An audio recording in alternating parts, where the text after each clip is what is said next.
Hey guys, welcome back my new video. আপনিও যদি আপনার ফেসবুক পেজটা ডিলিট করতে চাচ্ছেন, তাহলে এই ভিডিওটা স্কিপ না করে পুরো ফুল ওয়াচ করতে থাকুন। এই ভিডিওর মধ্যে দেখিয়ে দেবো কীভাবে আপনি আপনার ফেসবুক পেজটা ডিলিট করতে পারবেন। ওকে, প্রথমে তোমরা প্লে স্টোরে চলে যাবে। প্লে স্টোরে এসে ফেসবুকটা আপডেট আছে কি না চেক করে নেবে একবার। আপডেট করা না থাকলে আপডেট করে নেবে। আপডেট করা হয়ে গেলে ফেসবুকের মধ্যে চলে আসবে। ফেসবুকের মধ্যে আসার পর যে থ্রি লাইন আছে এখানে ক্লিক করবে। প্রোফাইলের মধ্যে ক্লিক করার পর এই সাইডে যে এরর অপশানটা আছে এখানের মধ্যে ক্লিক করবে।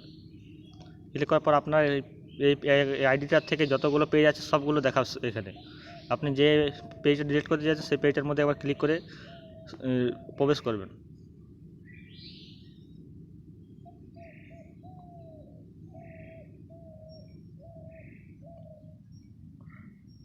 একটু টাইম নেবে, আমার ইন্টারনেট স্লো বলে।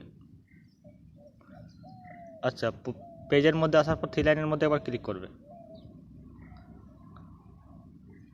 থ্রি লাইনের মধ্যে ক্লিক করার পর যে সেটিং বলে অপশানটা আছে সেটিংয়ের মধ্যে ক্লিক করবে। তারপরে একটু স্ক্রল ডাউন করবে, নিচে চলে আসবে।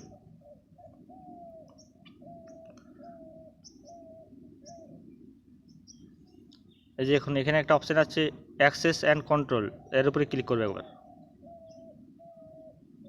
ডিলেট পেজ যে অপশানটা আছে এটার মধ্যে ক্লিক করবে।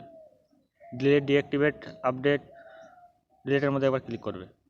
তারপরে কন্টিনিউ করবে।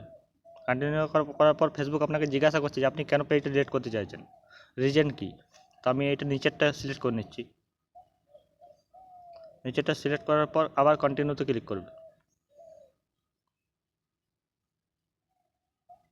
দেখুন ফেসবুক এখানে বলছে যে আপনি যে পেজের মধ্যে যে ফটো বা ভিডিওগুলো আপলোড করেছেন সেগুলো কি আপনি ডাউনলোড করে রাখতে চাইছেন, তাহলে এই ডাউনলোড ইনফোর মধ্যে ক্লিক করে আপনি এগুলো ডাউনলোড করে রাখতে পারবেন। আমি ডাউনলোড করবো না, তার জন্য কন্টিনিউর উপরে ক্লিক করব। তারপর এখানে দেখুন পাসওয়ার্ড চাইছে। এখানে অনেকজন এসে কনফিউজ হয়ে যায়। এখানে আপনার যে আইডির পাসওয়ার্ডটা আছে সেই আইডির পাসওয়ার্ডটা দিতে হবে। এখানে আমি আমার আইডির পাসওয়ার্ডটা দিয়ে দিচ্ছি।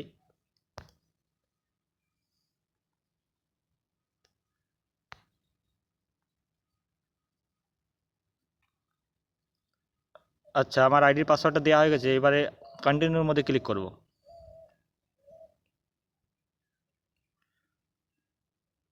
দেখুন এখানে ডিলিট পেজের উপরে ক্লিক করলে আমার পেজটা পুরো পার্মানেন্টভাবে ডিলিট হয়ে যাবে 30 দিনের মধ্যে। এই যে দেখুন লেখা আছে 30 ডে।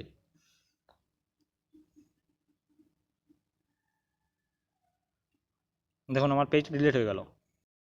এবার 2 থেকে 3 দিনের মধ্যে আপনার পেজটা সার্চ লিস্টে আসা বন্ধ হয়ে যাবে। ভিডিওটা যদি ভালো লাগে থাকে অবশ্যই ভিডিওটি একটা লাইক করে চ্যানেলটা সাবস্ক্রাইব করে রাখবেন। আর যদি ফেসবুক থেকে ভিডিওটা দেখে থাকো তাহলে ফেসবুক পেজটি ফলো করে রাখবেন।